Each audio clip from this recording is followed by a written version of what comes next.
Welcome to Pablo Torre Finds Out. I am Pablo Torre, and today we're going to find out what this sound is. I'm not going to eat at Little Caesars because I love Eugene Levy's eyebrows.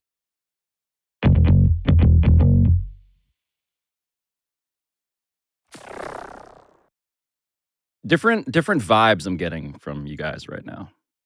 John has been singing. David is frantically trying to disentangle himself from a coil of wires. Well, no, I have a system before I start recording something, and I was unable to do it because I got distracted prior to recording, so I'm not on my spot. My chair isn't the right level. Well, it's a my new chair. IFB is in the wrong side of my jacket, and there's no table for my water. So I'm not feeling great at the moment, but I'm gonna. And someone start forced again? you. You're going to soldier through because that's the kind of guy you are. Well, when you're award-winning, you got to soldier through. Are we Okay. celebrating ourselves here? I think it's worth mentioning. We I are don't the- even know if John knows because we sent him a text and he didn't John, even I know. respond. No, This is how this sausage is made. We win awards for the sausage, and John doesn't even respond to the text in which we say, guess what our sausage just won? The Best Sports Business Sausage Award. what was the runner-up? It's a great question. There were a bunch of good shows, Yeah. actually. Yeah. Don't be So deprecating. Who did you just suggest I not defecate on the show? No, deprecate. Okay. Thank you. You want to get that clear. That does bring us, though, to the origin of the name of our show, which is, I am always a little startled to remember that we are named after the dog show, which also just happened. Well, it's a play on words in that we are here conducting a discussion about the business of sports, which you could argue probably happens in sports management classes around the country, and you might call that the sporting class. And it happens that it coincides with a classification of dogs that are by far the most wonderful dogs. The sporting class, the beagle, the hound, the blue tick hound. That's the cuddliest group. It's the best group. And so and sporting class is the best in class. So has all those associations.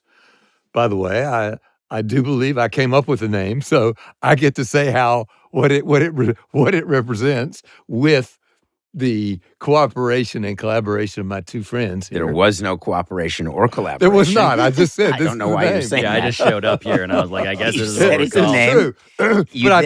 But I told you, and everybody Here's agreed. what we'll do, David. And we had a great picture of me and you with Two dogs. With two dogs. And I had a beagle, and I forget what dog. What dog I had you had? like Wait, Lassie. you guys did a photo shoot? No, Oh. it was A drawing. a drawing that never found the light of day because Oh, your I need- representative wanted you to be in it, and there was no room. Which is a good idea. I want to find out what that picture looks like. We'll put that on the YouTube channel. It's pretty good. I'm jealous that It's I funny. didn't get illustrated with It's funny. Monty Well, I the think Giant Schnauzer or whatever the it is. I you have to pick a sporting dog, right? With a sporting Oh, class. So you said a beagle's blue, taken. blue tick. Okay, beagle, you're the beagle. you had a collie, Mhm. border collie, So what's on the table for me? an Australian Everything sheep out the field. hound, Ooh. basset hound. Ooh, You don't know what The, that looks like, do you? of course. Those eyes, I don't Those know. ears. those ears. I don't like dog shows, don't like dogs, and I did not want to be the double entendre of the dog situation, and John was resolute. It's out of all the decisions he makes during the course of his career, it's as though he latched onto this like a dog to a bone. No, it's like a dog to a bone. Thank Wow. you. Thanks, John. Nicely done. Nicely done. Well, it's not the first thing. Anybody who works for me would tell you that I frequently suggest that there is one answer to a question, and that's the one we're going to coalesce around. And so the issue was that we're a with. Yes. We're a with? We're a with. We work with him. Ah. The thought was when this was happening, it was for him. And I tried to explain the dynamic was that we were becoming a with. And John was not yet prepared for the with. Well, just not on the naming. Like we're the Pips. Well, no, just on the naming of it, you were the Pips, yes. Gladys Knight, it's Gladys Knight and the Pips. I did not make this. It's a sporting class. We're all sporty, Mhm. right? And Collie's an excellent choice. Yeah, I Lassie, excellent. that's right. Thank you, John. David has rescued various people from the bottom of wells. Metaphorical. Very Metaphorically. metaphorical.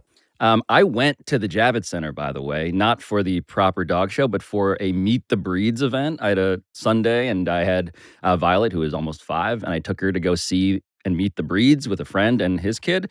My favorite part as you go down this giant cavernous convention hall is they have all the posters, John, and they say, here's the blue tick hound or whatever, here's the whatever, the Lhasa Apso. And each of them, they have a format, each of them has 3 adjectives. It's like friendly, dedicated, kind. Smelly. But they're all positive Oh, adjectives. weird. And so you have to read into which ones mean this dog is a dick. And so it's like insistent, Yappy. yappy. Is that positive? I doubt yappy's one of the 4 adjectives Is that a used for any pejorative? breed. I think yappy's a little pejorative. Has a It ha- system it has- for an IFB. The yappy, I think, has the connotation of a little annoying, right? You wouldn't say that dog is yappy. Right. My cousin is yappy. It's not a positive thing. Detail oriented. I've been called Yappy. I was in grade school, it- middle school, high school. It does Law not school last complete. week. It does Last not week. completely strain credibility that in your life at some point somebody might have suggested you were yappy. I think Among it's a other- size issue, though, John. I was going to say among the other Yeah. connotations of yappy is it's like a little dog. Yeah. Like couldn't hop on a curb kind of a thing. I mean, it's like a chihuahua. A chihuahua is yappy. A teacup, what's it? A teacup something? A teacup, that's a breed, right? Teacup, Where do the dogs defecate at the Javits Center? Just to bring this back to Is there, because I took the bar at the Javits Center. It's a very. you took the bar exam? Yeah, that's at the Javits Center, not with dogs around. And I'm picturing sort of there's bathrooms, and I recall that because you had to have a proctor go with you. Were you to do that back in those days? a proctologist. You're saying Thinking that we cheat like on what the rule against perpetuities is. you're saying a handler had to walk you to the bathroom. that's- Well, that's not a good way to put it, Pablo. I don't think you want a handler to watch you walk it. you to the bathroom. Coca's had enough. Who is a proctologist? Coca doesn't like penis jokes. Coca has jumped in No, I to wasn't. threaten that we're not going to win a second consecutive Best Sports Business Wait, Award podcast. where at else this are you rate. going to get this kind of breakdown of the English language on a sporting show? I'm ready to start. You're ready to yap.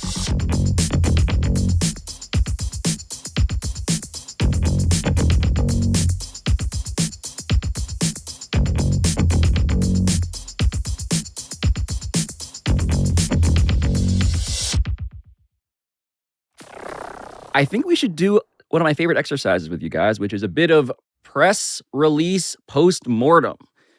The Super Bowl has been declared the most watched Super Bowl, and therefore the most watched anything in, I guess, American history, human history. The Single event. single event. The numbers, despite the blowout, just to give you guys the scene here, Fox set a Super Bowl viewership record, according to various releases, of 126 million viewers for the Eagles-Chiefs matchup, passing the record of 123.7 million set last year for Chiefs 49ers. And there are some bits of fine print underneath how we got to this number, but is that number correct? Is that a fair announcement? Boy, I hope, John, you follow my lead here and agree with me. There's no way to prove one way or the other that that is the correct number. I'll start with that macro statement, and let's see if we're still together. It is accurate that is not an exact measurement. They're not looking at literal signals. They are in some cases, but some of this remains a sampling technique which estimates the number of people who watch. Do I think it's directionally correct? I do. Do I think it's possible it was the most watched in the United States Super Bowl ever? I assume wouldn't surprise me if that's right.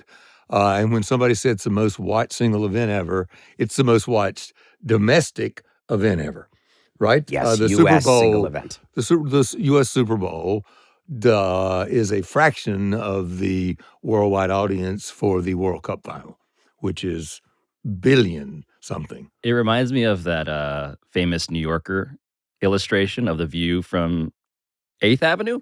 Steinberg. It's just called View of Yeah. New York. John, you may not be surprised to learn that I walked into David's house and are you okay with me saying this? It seems late now, doesn't it? I walked in and Yeah, I'm actually going to instruct you as an employee that you must now disclose That's right. the rest of this anecdote. I've sniffed it out like a bloodhound. And this illustration. Good choice, by the way. Bloodhound would be a good choice. But you're familiar with this illustration. It's basically, it shows the world beyond Manhattan, basically. View of the world. And it's basically. From New York. You've seen the image. It's great. It's basically whatever is over there, the world's over here. And I walked into David's abode and I saw that and I was like, oh, you have a print of this. And he said. It's a great picture. Uh-huh. You said? That yes, that is from the cover of the New Yorker magazine. It's Stahl Steinberg is the artist, and it's a beautiful thing to look at.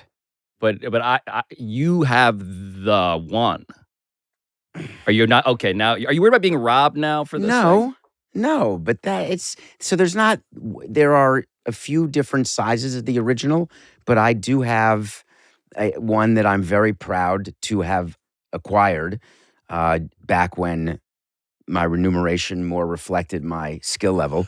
And and it is a piece of art that has stood the test of time, mostly because I love to live with it, but also because it is an iconic symbol. It's hard to find. The point being that when it comes to ratings and America versus the world, everything else is over there. We here are measuring our own. Well, that's always how it is. Yeah, I think that's fair. I just was clarifying that it remains an overwhelmingly domestic event. I want to get to why this number has some holes we can poke at here, right? Because remind us guys, before Nielsen, I believe, I guess from 2017 to 2020, Nielsen was measuring out-of-home viewing separately, right? And then there was a change, John. This was we've talked about this before, but just to remind people what happened, what did happen? Well, and we've talked about this before, this is consistent with what I've said before, which is, remember, the companies doing the ratings are in business with the companies televising the event. They both have interest in the numbers going up and being as big as they can. And it's been harder and harder to measure because people no longer just tune into one of the broadcast networks and watch. They're in bars, they're in airports, they're in restaurants, they're at viewing parties, they're watching on Tubi, they're watching on Fox Broadcast, they're watching on their computer. So it's harder to measure, but it also gives you more places to go in and make an estimate to add up to a bigger aggregate number. Now, again, do I think that's specious? No, it's just not exact. And anybody who thinks that anybody knows that it was 137.7 million people watching between 8 to 8:15, it's a directional number. But it happened, David. The numbers started being counted out of home viewing. Nielsen didn't track it, didn't include it in its estimates until mid-2020. Not coincidentally, by the way, when viewership in the industry they were measuring plummeted because of the pandemic. It felt like a stimulus package at the time for those who were closely watching. But underneath this umbrella of Fox set this record, it's not, of course, as John was alluding to, simply Fox. It's all these properties, including FAST channels, which seems to be another development in what we're counting here. So remember, Fox was the one company that chose not to go streaming. They didn't invest $1 the way many of the other big cable companies and broadcasting giants had invested. And so Fox is now announced, and you saw in the earnings call, John, that Murdoch said, listen, we're now leaning into streaming. Now we see a path to profitability, so we're going to do it. And the Super Bowl was on Tubi this year. And in that 126, 27 million is around 13.5 million people who purportedly were watching it just on Tubi. Every year when a record's set, it impacts the advertising rate. And this year was a record sold out, and it was 8 million per 30. I think it's 8 million in change. Yeah, it's around that for a 30-second ad. And so as the numbers go up, you get to charge more. There's a waiting list. The companies, when State Farm backed out of its Super Bowl ad because of what was going on in California, Fox resold it in less than a second. It's like having a waiting list for season ticket holders. So everyone's incentivized, which is why these press releases don't mean much to me. Yeah. And by the way, the ad rates are going to go up whether ratings go up or not. With the rating going up helps You it can go down hide, easily. You can hide. The demand is such that if they say next year it's 8.25, and if the rating had gone down 3%, trust me, as an advertiser, if you went in and said, oh, well, I'd like to pay 97% next year of what I paid this year, the answer would be no. You're going to pay next year 8.25, and the year after that, it's going to be 8.5. And in the decade, it's going to be $10 million for a 30-second spot. Whatever happens to the ratings. One of my favorite through lines in this show is that we always are reminded how there is actually something of a disconnect between viewership, between the ratings, and what the prices you can charge for stuff can be. So, John, I just want to clarify this, right? So the way it works is if you have the rights to the Super Bowl, and I presume, were you in those meetings, John, when it came to like, what are we going to charge for an ad slot here? Did you have the Super Bowl in your? We had the Super Bowl one time in my tenure. How did that go?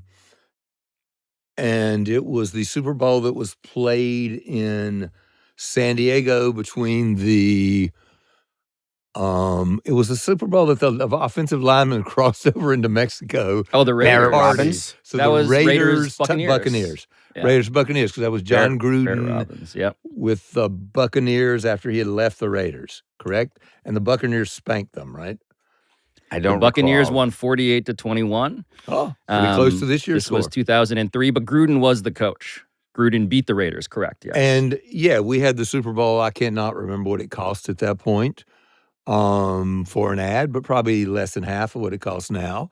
And you don't really, it's an arbitrage, but you don't ever really have any trouble selling the Super Bowl out. $2.1 million was the cost of 30 seconds. Yeah. Well, but also the rights paid to the NFL for that game was a lot less than what Fox paid for this one. But it would still prove my point. The cost of an ad has gone up 4 times in, what year was that? That was 2000. That was 03, January. So in 21 years, the audience has not quadrupled. The cost of those ads has quadrupled. But the use of the ads has also changed. One of the big differences between now and 20, 25 years ago, these ads now have lives outside of the Super Bowl. It used to be they debut during the Super Bowl, and then they'd be shown a couple other times within other shows on different channels. Now, the release of the ads actually happens. There's YouTube videos. The companies are using it in their social media. Well, every actor you hire to be in it posts it to their channel, which is another different dynamic. Everybody's also an advertiser and a platform themselves. And so it's easier to amortize the expense over different silos that exist in these companies. It's an entire industry now, the Super Bowl advertising, which is why the prices will continue to go up as long as there is demand by companies, and there is such demand, which I don't quite get. I don't remember. What do you mean you don't get it? I'm not going to eat at Little Caesars because I love Eugene Levy's eyebrows.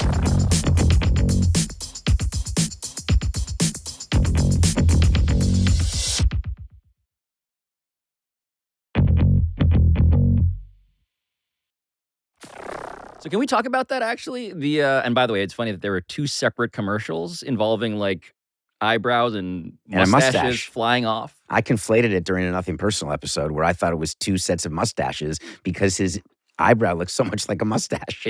Speaking to the groupthink, perhaps, of like what people are trying to do here and how it's disappointing to people who were raised on, I don't know, the Budweiser frogs or whatever. But John, the idea of advertising, which is, again, a through line in this topic. Like, what are you really getting for your money? The Super Bowl seems like, as we've said, seems like the last place for that challenge to really be, for that doubt to creep in, right? It's the biggest thing we got. It's the Academy Awards for designers is what the equivalent is for the ads during the Super Bowl for advertising companies and for the creatives who come up with ideas. And the budgets for these commercials are obviously way higher than for a standard 30 or 60 second, even in the second biggest show, the World Series or the NBA Finals or anything. And I just have always questioned quietly, but never to my sponsors. I've always questioned, like, what are you getting exactly? Well, if you're trying to measure exactly what the return on your invested dollar is for these ads, it's not really how people think about it, right? I bought a Super Bowl ad one time. We've talked about this on the show, I think, for the ESPN phone, and that would have been somewhere around 2005. So we paid a couple of $1 million. We had forecast to, I think, sell about 250,000 phones, and we sold, I think, about 90,000. So as a return on investment, it did not work. It was, do you remember the tagline? I don't. I remember the commercial. It was, I believe it was "Sports Heaven" was the premise of Oh, yeah, this. Sports Heaven. Heaven. You were selling heaven, and Yeah. you had. This is funny. I didn't remember. So this is '06. It turns out, and there were a bunch of baseball players in it. Jim Edmonds, excuse me, Torrey Hunter, Juan Pierre, Hudson Street, David Wells, Baron Davis, Stephon Marbury, NBA players, obviously. Antonio Gates was there. Just a bunch of guys. And what did you get for it in the end? I think we got about 90,000 people who bought a phone and signed up for a phone program. And then what? Well, the effort to create Sports Heaven on a mobile device lasted about a year, I think. Before it became hell. Well, A write-off is what I would became describe it a as. hellacious financial matter. But we pivoted pretty quickly and created a very significant mobile business around ESPN Digital. But we did not manage to crack into serious market share in the digital phone plan business. It's really an amazing thing that I think about it, how to get into market share. And we're in a business with DraftKings, who's a sponsor, and they and FanDuel have a lion's share of the market share, and there's a ton of people trying to get it.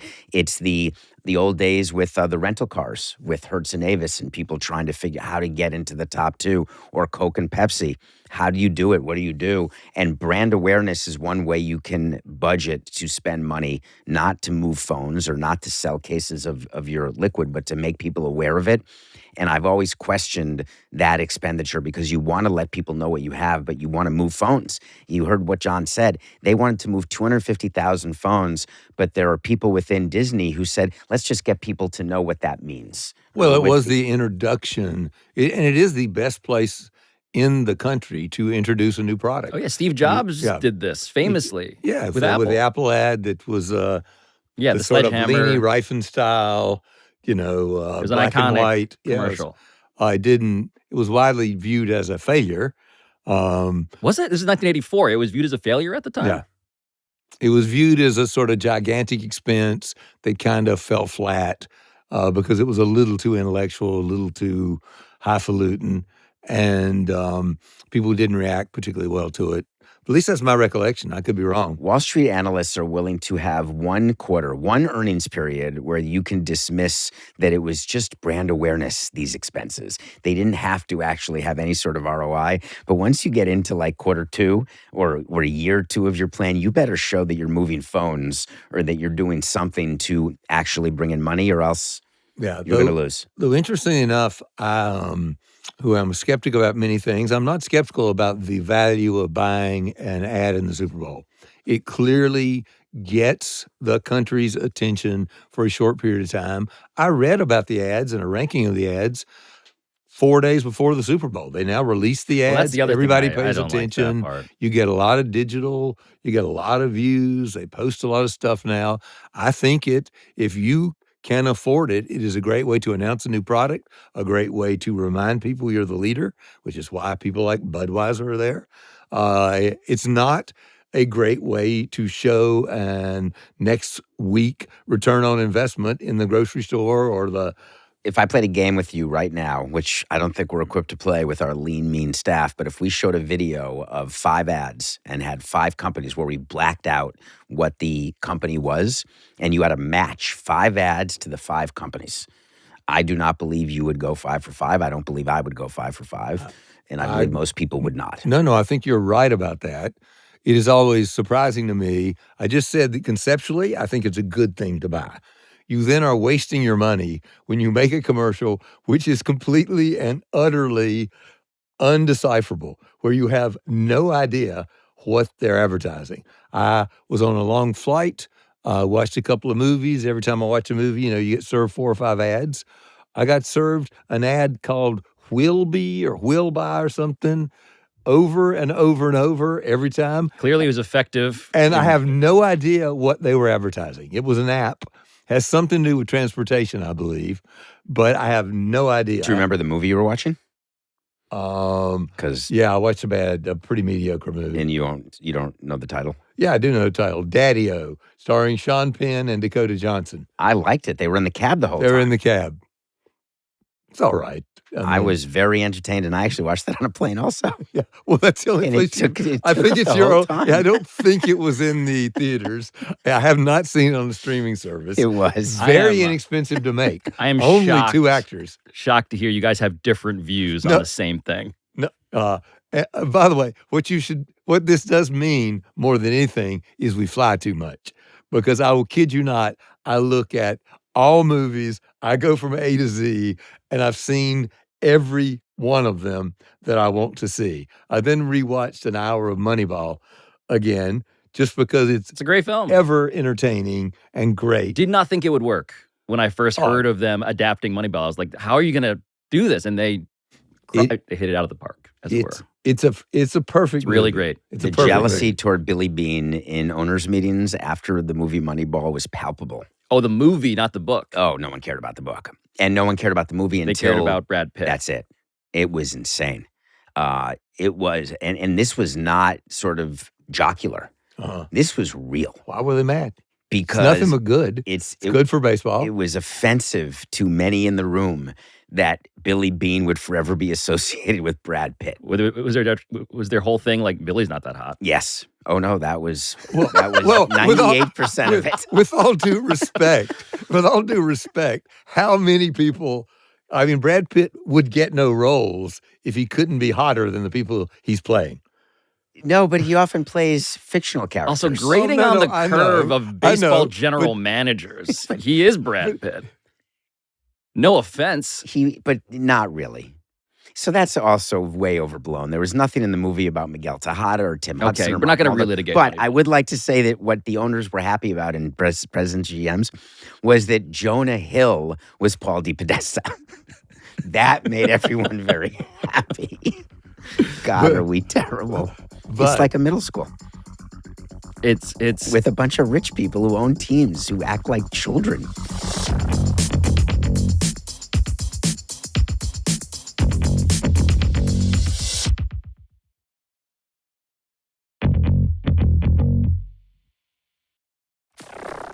So speaking, though, of the measurement of ego and other people on the outside looking in, jealous of the handsome and the beautiful and the prom kings, I want to talk about the state of the NBA right now, given that we led with the NFL, which is not in question its supremacy over everything. Again, the only TV show that all of us watch on a relative basis is the game we just discussed. The NBA is in a different place. The NBA has a different problem, John, when it comes to what people are consuming, how they are talking about it, where they are wildly popular, and where they are clearly anxious about where they are not. So how do you summarize, as Adam Silver gives his own State of the Union this week, it's All-Star Weekend this weekend, I'll be headed to San Francisco this week. What's your view of where they are? Well, my view is they are ascendant, and the deals they just did are much, much more important than whatever the regular season ratings are. We're back to people thinking the ratings are some dramatic indication of the health of the league. The ratings this year for the NBA are up and down. They're not, I think overall, other than the Christmas games, they're down a little bit. But so what? I mean, Adam has to address it, but his league couldn't be more healthy. They just signed $76 billion their previous worth of deals, triple what they got before. If you could ask any owner, tell me if you disagree with this, David, any owner, the commissioner, anybody associated with the NBA, would you rather have the ratings go up 20% or the media rights go up 300%? They would say, I'll take the 300% increase in media rights. And I think the league was worth it. I think the league is fine. Adam has to answer those questions, but the league is fine. People are watching the games. People care. We're in New York City, of course. The Knicks are good, which The city is alive when the Knicks are good. And you go to the Garden right now, it's electric. So I think the league is in excellent shape. They had to deal with this. I don't think the fact that the ratings are down 3% for one Sunday or up 2% for one Sunday is particularly relevant. I don't think the ratings are what is concerned him most when he puts his head on the pillow. I would imagine the state of the game. If you ask Commissioner Rob Manfred, that's what he thinks about the most, is what is the game, what is the product that we are giving our consumers to consume, and our clients, which are broadcasters and which are sponsors. And the NBA, to me, has a game quality problem. And it also is trying to figure out who is next after LeBron, and the whole LeBron going to Luka on the Lakers as sort of a small sample of what the NBA may look like going forward. Is Luka the person they want? Is it an international player? Is it Wemby? How are they going to navigate a world without LeBron the way they did without Jordan? It's interesting. But the Luka thing was, I think, instructive in terms of how the NBA has some clear strengths and also some relative weaknesses, right? So Super Bowl week happens, Luka, that whole thing takes headlines, right? Everybody is talking about this. The oxygen got stolen from the NFL in the run-up to the biggest game in America. And yet, I think this is emblematic of a concern. You have lots of people talking about the drama in the NBA, the characters, the play, the theater, meaning play, the theater, not necessarily the play itself, but the theatrics around all of it. But it hasn't been reflected, that level of cultural currency, John, when it comes to actually watching the product, as David said, the actual games. And that's an internet, social media thing, buzz thing versus product thing. Well, the product for the NFL is dramatically easier to consume, right? Lots and lots less games than the NBA. The NBA has an advantage in that more people know their players. They have an opinion about more players. Their players are more visible. They're playing in short pants and shirts with no sleeves on them. So as opposed to helmets and pads, and you can't really see who they are other than the number and the name for most of the action. But I think the NBA is playing to their strengths, which is player driven, and the NFL is playing to its strengths, which it's the greatest game on television. It just is. And by the way, the scarcity makes a huge difference. Before this was scheming with Matt Coca, as I often do. If I ask you how many games are in the NBA playoffs versus how many games are in the NFL playoffs, what would be your guess? Oh, mathematically, like a total No, number. just quantity. Yeah. The NFL has 6 on Wild Card Weekend, then it goes down to 4 is 10, and then that's the divisional round, plus 2 is 12, plus Super Bowl 1. So I'm going to say 13 playoff games in the NFL. 13. And the David's good at math. the NBA has, there's no Well, you're going to count. Well, I was just looking was the for other an way to do it? instinctual reaction. But the Oh, I NBA don't is know how to do that. But go ahead and count. But are you the jelly bean jar guy that you can look at the jar and estimate? No, I asked Matt Coca. And he told me. So the A bean NBA is 88, and the NFL is 88. 13. Wait, what's that assuming? 7-game series? That is sort of an average. The least game, that's sort of an average. I think we just counted one last year, 88. It could probably be 80 to 95, right? They played all the games. But a dramatic difference. Yeah, you can't watch all those games. If you're watching just your own team, you can win a Super Bowl with your team playing 3 times. You're the least number of games you could play to win an NBA championship, and this would be if you Moses Maloned it. And faux, because you need 4 now. It's 16 games.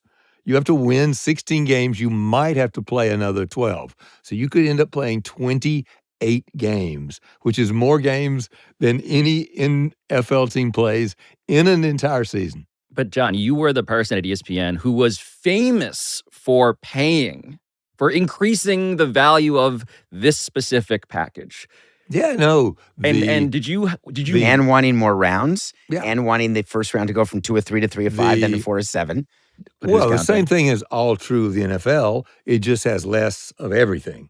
But yeah, we would want as many rounds in the playoffs, right? Nobody watched 100, no game in the regular season had 127 million people watch it, right? So the games are more and more valuable as you advance to a championship. It probably is more acute with the NBA, meaning that the playoff games drive a larger percentage of the value than the NFL postseason would. That feels right. And so, yeah, we wanted to press, and the league has responded. They understand. And what Adam did, of course, with the in-season tournament is he needs to figure out, and Christmas Day, and he's experimenting this year with the All-Star format. He needs to figure out ways to make more of the huge quantity of games they play stand out in some way. So you have to watch that game as opposed to, I can look at the Knicks schedule now, and there's 20 games in the next X number of weeks. I don't know, 4.5. And I can look at it and find 5 or 6 games I'd want to watch. But nobody, almost nobody, there are a few people, watches every game their NBA team plays. Lots of people watch every game their NFL team plays, don't they? I think we buried the lead because Adam Silver, when he was giving his State of the Union, one of the most important economic things that he brought up was the possibility of going to 10-minute quarters. His desire to make the games 2 hours for broadcast, Right. 2 hours for fans, 2 hours for players. It would help with every part of making it better for the union in terms of if they could get their same salary to play 8 fewer minutes. It would have issues with the record books, et cetera.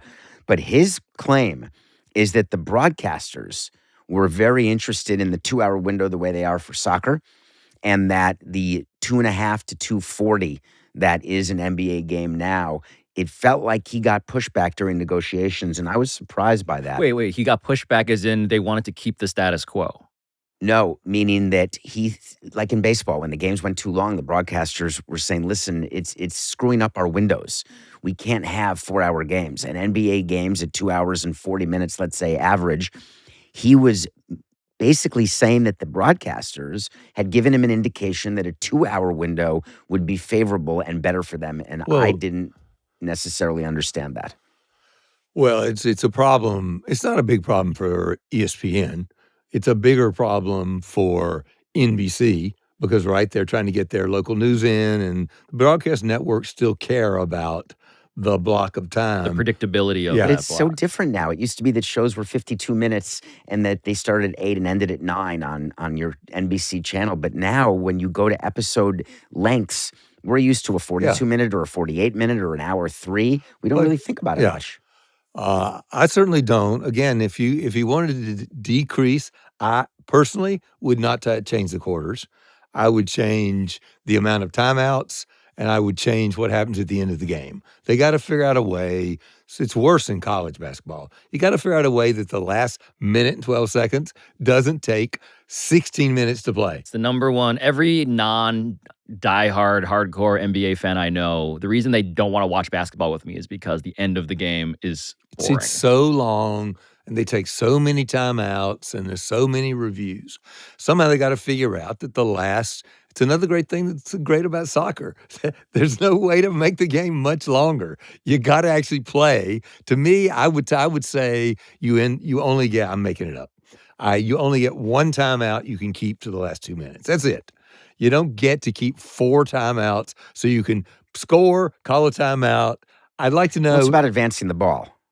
So the NBA, the reason why you keep timeouts to the end of the game that's part of it. is getting it to half court. So if you change the rule that after a basket that all of a sudden you can take the ball out at half court instead of at the end, that would We'll be a just rule change the rule that says you don't get to take it out of half court if you call a timeout. If you could do it change either way. that way too, But- which would be a big I disadvantage. mean, what is the logical reason that I get to trade a timeout for half a court?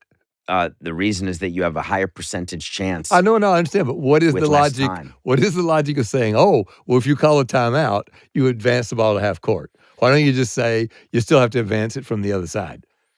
Well, the theory was when there's a stoppage in the game. I get what you're saying, but it's fascinating that Adam Silver's thinking I would this way. love to hear you guys Statler and Waldorf timeouts for many, many more hours. I do want to get back to what Adam Silver was saying, though, because he sort of diagnosed a particular issue here. Speaking to how young people, John, online are still very into the NBA. They are following, they are debating, they are consuming in these bite-sized portions. But Adam Silver said the decline in the young 18 to 34 demographic is because they're not watching traditional cable. They're streaming stuff. They're doing all of that. And this feels like an economy of how to monetize stuff question at this point. It sounds to me like the preparation to work with your research companies to make sure you're measuring all the other stuff because they're not watching the stuff that the measuring companies. It's not unlike what we were talking about before. With the press release. He is going to work with the companies that are going to measure more out of home. They're going to measure more digital stuff. They're going to figure out a way to measure the total engagement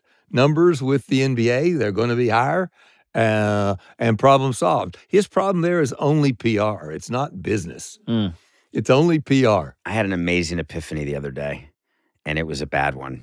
That my demographic, my age now, there's not one league, there's not one company, there's not one anybody that is gearing anything toward me.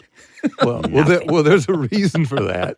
But why? Because I'm not dying anytime soon. No. And I am, from a measurement standpoint. Let's put out that press release. David Samson, quote, this is, I'm not dying you anytime sound soon. now like Les Moonves, who used to complain, gee, we have such wealth among the people who are 68 years old who are watching our mediocre shows. I don't understand why people don't value them. I won't ask you the specific brand. How long have you been using the current deodorant you use? So this is a whole. This is a whole hours. different thing. So I don't want to answer that, but I totally understand what you're saying. Wait, hold on. The first now one you I have used to was answer. Menon because my dad used Menon and said to me that if you don't use Menon, that you will always smell. This is a real. And I don't know that he was a paid person for it. I don't think he was. And it was a very big moment when I chose to stop using Menon, which may not exist anymore. No, But it exists. It still does it exists. still exist? That's what I use. And No way. I've been This using is it making so much more sense now. because This show makes so much by more the way, sense now. As to you me. get, Holy. you've made all I can't handle this. you've made all your ad choices already, David. What's the last time But I'm you? talking about rule changes. I'm talking about advertisements. I'm talking about the whole package. But no one cares you about me you anymore. were asking why Or no you. one is targeting you or me. I want to be targeted. Because- I'm willing to change. I mean, not Because- really, but maybe. Exactly. No. I'm more willing to change to you, David. The chance is that you decided a long time ago what kind of ties you buy, what kind of car you buy, what kind of toothpaste you use, and you use the same one every time and you have for the last 20 years. Is that not mostly directionally correct? It is directionally correct. Toothpaste was a bad example because sometimes you have to Why change did- for well-being. Directionally Why correct in the did- same way that John why- was like, I think sports are going to be big on phones. Yeah, exactly. Directionally, it was right. But no, it is that you've made your choice. And I don't know why we're going to use deodorants, but we will. Why did Old Spice have the huge campaign and the nutty campaign that probably you and I went, that's stupid? They had it to try to convince young guys to use Old Spice instead of Axe. That's right. And Axe, did you ever use Axe? Never. No, exactly. And that's why This they is don't an target. axe-free podcast. That's why they're not targeting you because you're not going to switch. They gotta get the young. They gotta get the young folks, David. We've already made our choice.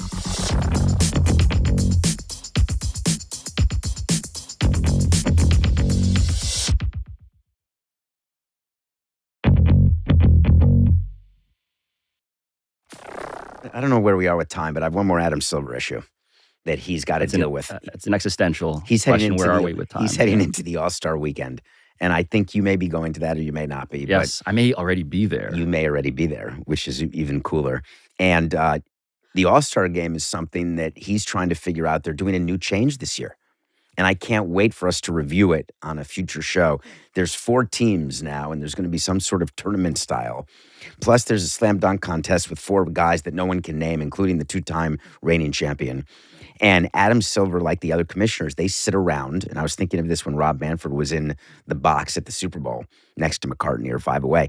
They're trying to figure out any way to add any sort of valuable inventory. So John is saying more playoff games. But that doesn't always work. So the NFL says, how about more international games? And they go package that, which is why they've done more. Different slots. They do the 9:30 a.m. Mm-hmm. The NFL, the NBA goes to Paris, and they happen to bring their top French star. It was announced this week that MLB is going to open in Tokyo with the Dodgers, and guess who's starting for the Dodgers? Yamamoto and Sasaki. And so what all the leagues are doing is trying to find a different audience. They're trying to get money in order to access that audience and then take money from that audience. And eventually you run out, but not yet. And so Adam Silver, as he thinks about the state of his game, my view that chucking threes is ugly, it really is last on his list. And the ratings being down, it's second to last on his list. He's trying to find different revenue streams, which is what all the commissioners are doing. He's trying to find some non-David Samsons to consume his products. He has, I mean, look, they've clearly signaled that they're interested potentially in starting a league in Europe. So we should talk about that idea, which smells a bit to me, incidentally, right? This is Maverick Carter, right? Yeah, this well, is not it's a couple of different things. Maverick Carter is talking. Is Maverick Carter?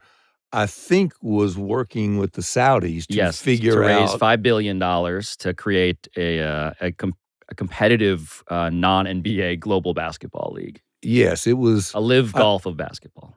I guess it's not really the same as live. I think the idea was to create some teams that would travel and play each other in exhibition games. Yes, 6 men, 6 women. I'm very skeptical of the idea overall. I am much less skeptical of the idea of the NBA launching a league in Europe.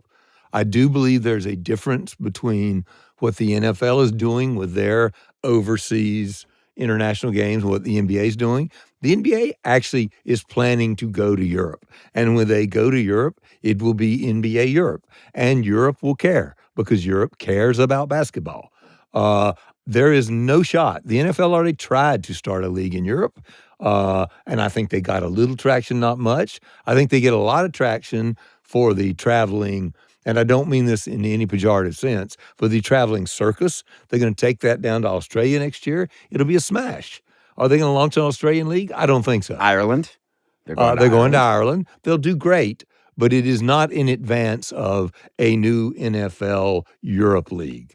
They might think about a team, but NBA can go to Europe and have a real league. It puts basketball on the way to being the world's second big global sport.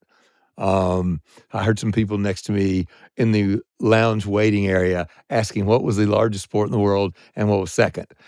Their answer was cricket. It's not my answer because it's kind of a cheap thing, right, India, where they play in India. There's a lot of people in India, but it's not the world's second sport. They play it in about a dozen countries in a serious way. But basketball will be played at some not distant point in 60, 70 countries in a various serious way. You say it's not live, and I say what makes live is when they got some of the top players to go play at live. You're not going to get players. Maverick Carter. No. So we say that. If the money in the NBA is so good, I would just say that if there were a middling NBA player to even an all-star level player and you offered $100 million per year to play in this Maverick Carter League, that player would go. They'll get one, and which nobody. Is all Liv did. But Liv got some number of the top 25 players, not marginal player. I do not believe you might get one. I do not believe any of the top 50 NBA players will be attracted to the idea of going to play in a travel circuit against other marginal players. Ronaldo went to Saudi Arabia, didn't he? And didn't make any difference. On that note, there's some pun here about dogs and tricks and sports washing. You can add it later. Yeah, we'll figure that out. David and John, thank you for being the best in class. Good out. It's good out.